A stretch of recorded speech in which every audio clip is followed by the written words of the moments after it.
Tim Kane is the J.P. Conte Fellow at the Hoover Institution at Stanford University, and he is a behavioral economist. Sir, welcome. Great to have you here, Tim. Is there too much panic? Too much panic right now? Yeah, there's way too much panic.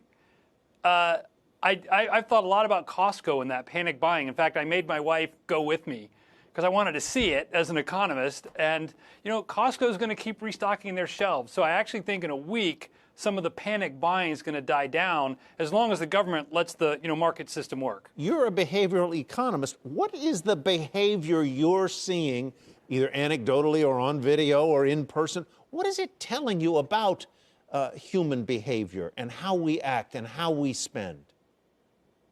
Well, you know, supply and demand shift. That's the ultimate behavior that we're seeing. In fact, there's a paradox that goes back. They call it the diamond water paradox, Tyler. What's more valuable, a bucket full of diamonds or a bucket full of water? If you're in the middle of the desert, you know, the water is a lot more valuable.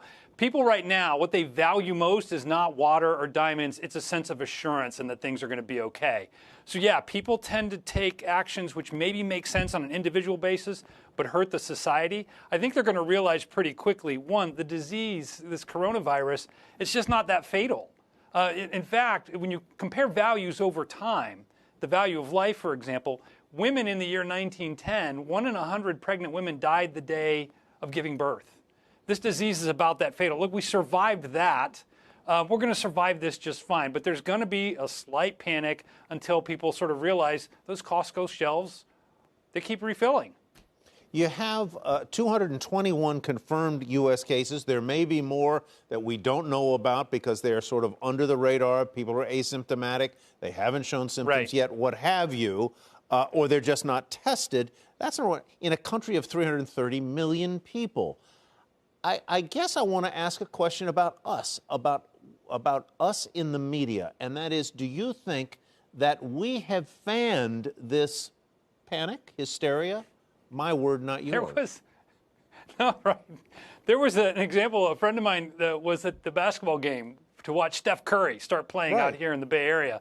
And there was one individual in the crowd that had a mask on. And yet all the cameras went and took pictures of that guy. And I thought, this is a cheap way to get famous now. You know, put on a hazmat suit and walk around and let the media take your picture. Yeah, we're going to focus on that's the media's job. But again, I think it'll tamp down. The disease will spread.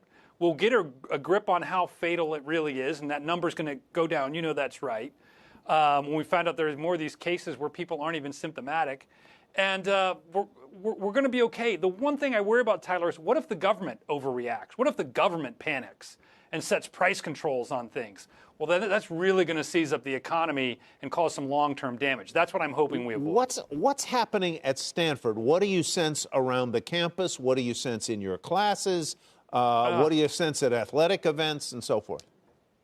This is a bitter day for me, so some friends out there that might be watching know I canceled a conference today. We were told non-essential conferences have to be let go. We're going to have this really neat event to talk about innovative ideas and immigration policy reform. It's going to be 2 weeks from now.